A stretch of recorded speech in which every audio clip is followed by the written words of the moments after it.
adultos. Amigas, amigos de Morelia y de Michoacán, me da mucho gusto estar con ustedes. Acabamos de tener una reunión con promotores, con servidores públicos de todas las dependencias federales que atienden los programas de bienestar y quedamos satisfechos porque de el 1.200.000 familias que tiene Michoacán, 1.200.000, ya en 1.000.000 se están recibiendo apoyos. Es decir, ya el 85% de los hogares de Michoacán recibe cuando menos un apoyo del presupuesto público, que es dinero de todo el pueblo.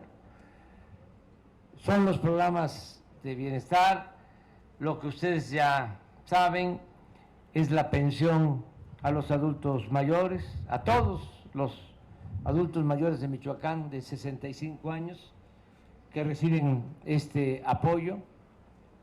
Se acaba de aumentar 25% la pensión y en enero del año próximo, antes de que yo concluya, vamos a aumentar 25% más la pensión a los adultos mayores.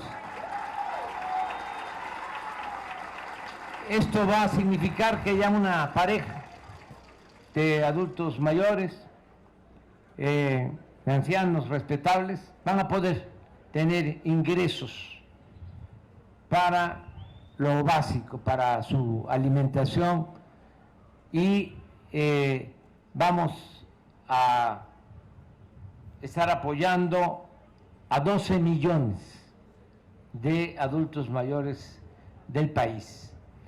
Lo mismo con el programa de la pensión para discapacitados. Empezamos con niñas, niños y ahora se hizo un acuerdo con Alfredo porque se apoyaba hasta los 29 años y ahora el gobierno del estado va a aportar 50%, el gobierno federal 50% y ya se hace universal porque también se le va a entregar la pensión de 30 a 64 años a personas con discapacidad. Y también está creciendo nada más, miren, hay 6.764 jóvenes que están trabajando como aprendices en Michoacán, 6.764 jóvenes, los que ya no tienen posibilidades de estudiar o no tienen trabajo, se les contrata como aprendices, están formándose, capacitándose en pequeñas empresas, en talleres, en el comercio. El propósito es que no sean enganchados por la delincuencia. Estamos enfrentándonos así con la delincuencia, que no tengan semilleros los que se dedican a el crimen organizado, que no se lleven a los jóvenes. Entonces, este programa es muy bueno, cada vez más jóvenes están trabajando, reciben salario mínimo y pues ya son 176 pesos diarios. Cuando llegamos al gobierno eran 85 pesos diarios.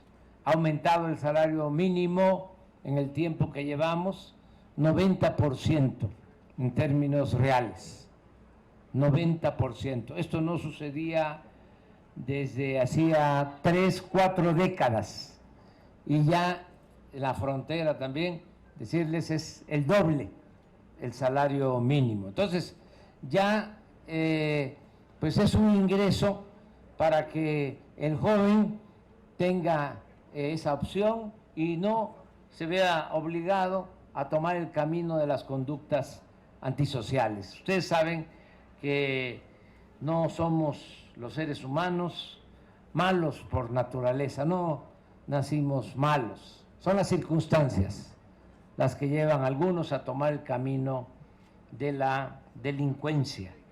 Por eso nosotros sostenemos que la paz y la tranquilidad son frutos de la justicia. Si se atiende a los jóvenes, si se garantiza que haya empleos, que sean buenos los salarios, pues así vamos a ir serenando a nuestro país. Esa es nuestra filosofía, esa es nuestra concepción principal. Antes no se atendía a los jóvenes, se les llamaba ninis, se les llamaba de manera despectiva ninis, que ni estudian ni trabajan. Ahora no, ahora hay 2.400.000 jóvenes en este programa de Jóvenes Construyendo el Futuro. Y también aquí en Michoacán hay 13.846 jóvenes que estudian en el nivel universitario, que reciben una beca bimestral de 5.150 pesos. 13.846 estudiantes de nivel superior y 128.534 estudiantes de nivel medio superior, lo que es la preparatoria, el bachillerato, también todos los que estudian en escuelas públicas de nivel medio superior tienen becas, y los que están estudiando el nivel básico, preescolar, primaria, secundaria, son 139.000 con becas, para que tengan una idea en todo el país. Así como hay 12 millones de adultos mayores que tienen una pensión, estamos otorgando 11 millones de becas a estudiantes de familias humildes, de familias pobres. Esto es muy importante. Muchos de los que están aquí pudieron estudiar por una beca o porque recibieron un apoyo. Entonces, es fundamental el seguir apoyando la educación pública. También estamos aquí en Michoacán ya con 6 nuevas universidades públicas regionales. Desde luego, universidades públicas del sistema Benito Juárez, que son gratuitas. Michoacán tiene 9.428 escuelas de nivel básico, 9.428, y ya casi en 5.000, 4.981, que es el 53%, ya han recibido de manera directa su presupuesto para el mantenimiento de sus planteles escolares. Y este año vamos a llegar a todas las escuelas. Se entrega a las sociedades de madres, de padres de familia, una cantidad para que ellos administren los recursos y le den mantenimiento a las escuelas. Y así estamos apoyando en Michoacán con muchos programas de bienestar. Hoy se dio a conocer que vamos a entregar de manera gratuita a los productores el fertilizante, como en el estado de Guerrero, todos los pequeños productores van a tener de manera gratuita fertilizante para sembrar y obtener sus alimentos, que coman los que nos dan de comer.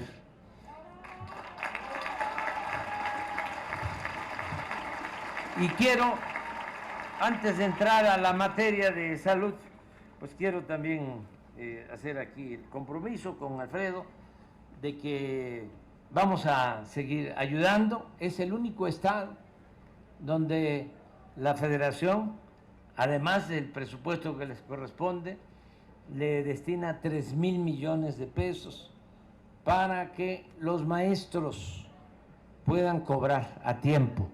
Se está federalizando todo el sistema educativo, porque antes se enviaba el recurso, pero se usaba en otras cosas. Ahora el propósito es que con estas tarjetas todos los maestros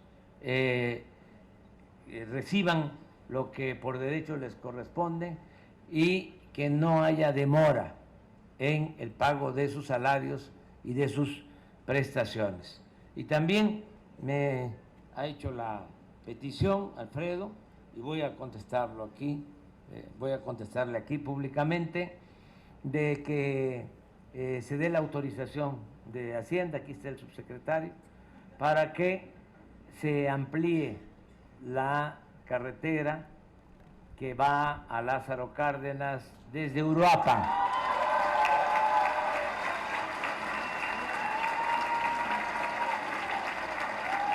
Ese es el compromiso.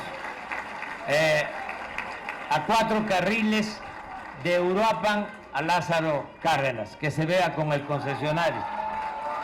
Y a ver si la podemos terminar antes de septiembre del año próximo, que ya termina mi mandato.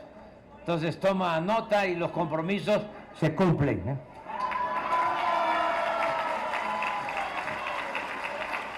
Bueno, ya entrando en materia, decirles que nos da mucho gusto que se está fortaleciendo el sistema de salud.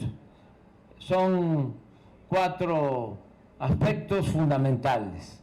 Primero, pues la infraestructura básica, que estén bien los centros de salud, las unidades médicas, los hospitales, que esté bien la construcción de hospitales. Encontramos muchos hospitales en proceso, inconclusos, y los estamos terminando. Hemos avanzado bastante y se están equipando los hospitales y también los centros de salud. Eso es lo primero. Lo segundo es que no falten los médicos, las enfermeras. Eso no es un asunto sencillo, ya lo sabemos. La política neoliberal nos llevó a que tengamos un déficit de médicos en nuestro país. Es decir, no tenemos los médicos, y menos los especialistas que requerimos, porque en el afán de privatizar la educación, los que querían estudiar medicina o cualquier otra carrera, se les rechazaba, con la mentira, con el pretexto de que no pasaban el examen de admisión, cuando eso no es cierto. Se inscribían 10,000 para ingresar a la UNAM y se aceptaban 1,000. Cuando yo ingresé a la UNAM era al revés. Si presentábamos examen de admisión 10, rechazaban a 1. En los últimos tiempos, de cada 10, rechazaban 9. Es decir, ingresaba 1. Y no es que no pasaran el examen, es que si aplicaban 125 preguntas en el examen, se decía, bueno, nada más tenemos 1,000 espacios, de modo que 9,000 tienen que quedar afuera. ¿Cómo los eliminamos? Pues vamos a aceptar al que conteste bien 123 preguntas de las 125. El que falle 2, ya no, ya reprobó. Entonces, ese era el método, ¿sí? Y se dejaba afuera a quienes querían ingresar a estudiar licenciatura en medicina o en cualquier otra carrera. Y lo mismo en las especialidades. ¿A qué nos llevó esto? Pues a que nos faltan los médicos, nos faltan especialistas, porque se pensaba de que si se privatizaba la educación, iba a crecer la matrícula de universidades privadas. Pues sí, creció unos años, pero luego ya no. Siguió creciendo la escuela privada, porque ¿con qué pagan la mayoría de los mexicanos colegiaturas? Aunque sean cantidades menores. Los hijos de campesinos, los hijos de obreros, ¿cómo van a pagar colegiaturas? Pues solo esta realidad hizo que ya no siguieran creciendo las matrículas de escuelas privadas y se cerró por completo la posibilidad de estudiar en escuelas públicas. Y por eso, pues no tenemos los médicos generales, no tenemos especialistas. Como aquí lo mencionó Zoé, yo traía la preocupación desde el principio, bueno, de que mejoráramos el sistema de salud. A mí me tocó iniciar el programa IMSS-Coplamar cuando fui director del Instituto Nacional Indigenista en Tabasco, hace más de 40 años. Empezó ese sistema desde los años 80 del siglo pasado y me consta de que funcionaba bien y fue lo único que no se descentralizó en todo el periodo neoliberal. Quedaron los hospitales que primero eran IMSS-Coplamar, luego IMSS Solidaridad, IMSS Oportunidades, IMSS Progresa y ahora IMSS Bienestar. Pero ese modelo queríamos replicarlo para atender a la población que no tiene seguridad social, es decir, los que no tienen seguro, no tienen ISSSTE, la población abierta. Y empezamos a hacer un recorrido por los 80 hospitales que habían del IMSS Bienestar. Los visitamos todos en el 2019. Se nos viene la pandemia y paramos todo porque teníamos que salvar vidas, conseguir las vacunas, lo que ya ustedes saben que se tuvo que hacer en esta emergencia que nos tocó enfrentar. Pero ya pasando los efectos más nocivos, dañinos de la pandemia, ya hemos retomado de nuevo el echar a andar, el poner de pie, el mejorar el sistema de salud pública para garantizar lo que establece el artículo 4 de la Constitución, el derecho del pueblo a la salud. La salud no es un privilegio, es un derecho de todos los mexicanos que estamos obligados nosotros a cumplir. Entonces, por eso hemos iniciado ya con el fortalecimiento del sistema de salud pública universal y gratuita. Ya comenzamos, el primer estado fue Nayarit, llevamos 9 estados y hoy dejamos ya abierto el proceso de mejoramiento del sistema IMSS Bienestar en Michoacán, es el 10º estado. Estamos consiguiendo los médicos, estamos consiguiendo los médicos generales, las enfermeras son importantísimas, básicas, todo el personal de salud y los especialistas. Aquí nos faltan en Michoacán 400 especialistas en el estado.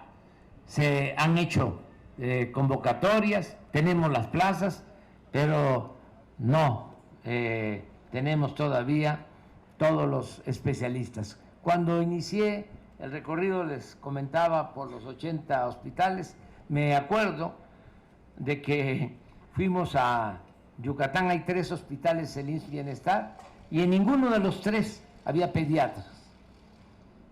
Pero también me tocó estar aquí visitando los 7 hospitales de Michoacán, y me tocó ir a Buenavista, y ahí el problema pues estaba todavía más complicado. Creo que sigue estando más complicado, porque para que vaya a trabajar un especialista a Buenavista hay que convencerlo bien y tratarlo, pero mucho, mucho, muy bien, requete bien.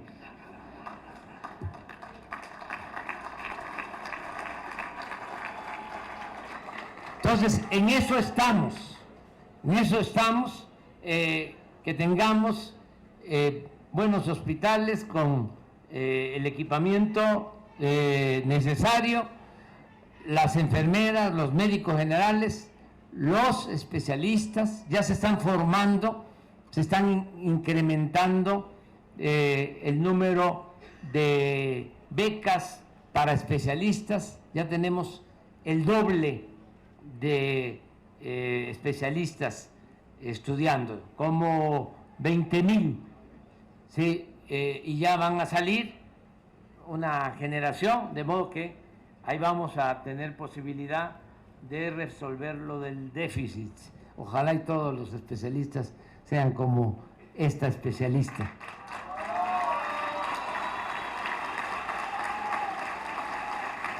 De por sí, su especialidad es pues en donde hay menos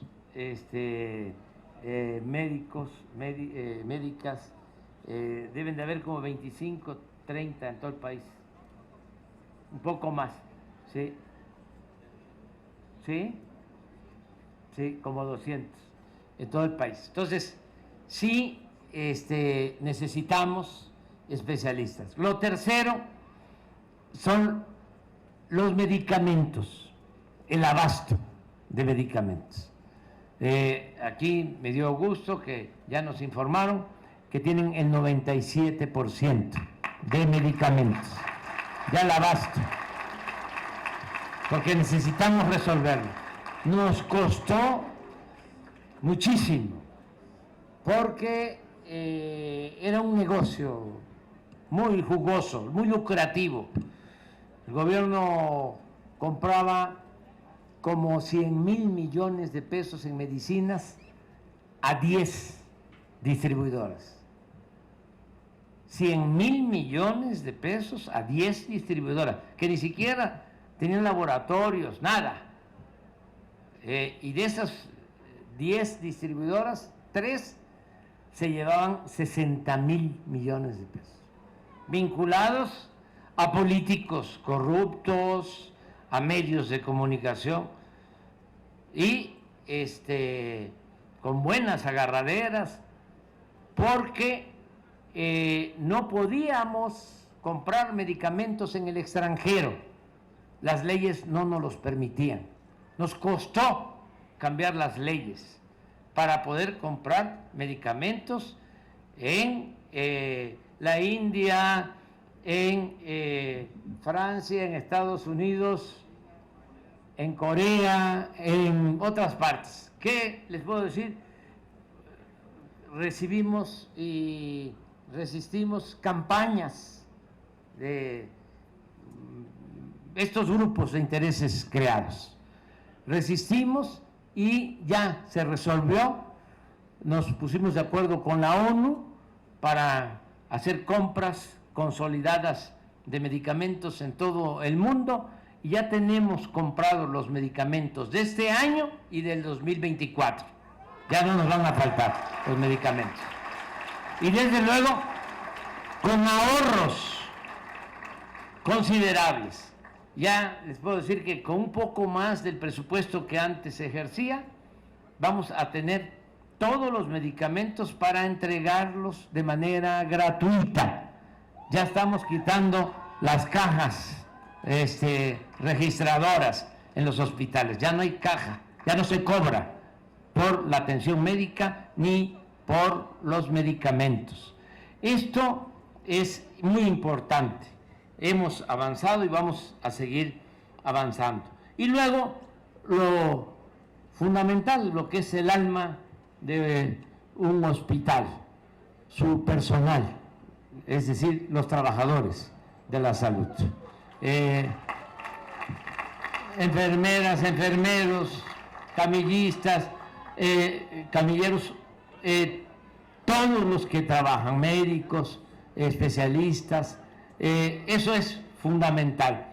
Había el temor de que con este cambio, porque se va a federalizar la salud, vamos a hacernos cargo, no va a haber límite de presupuesto, es lo que se necesite para tener un sistema de salud de primera.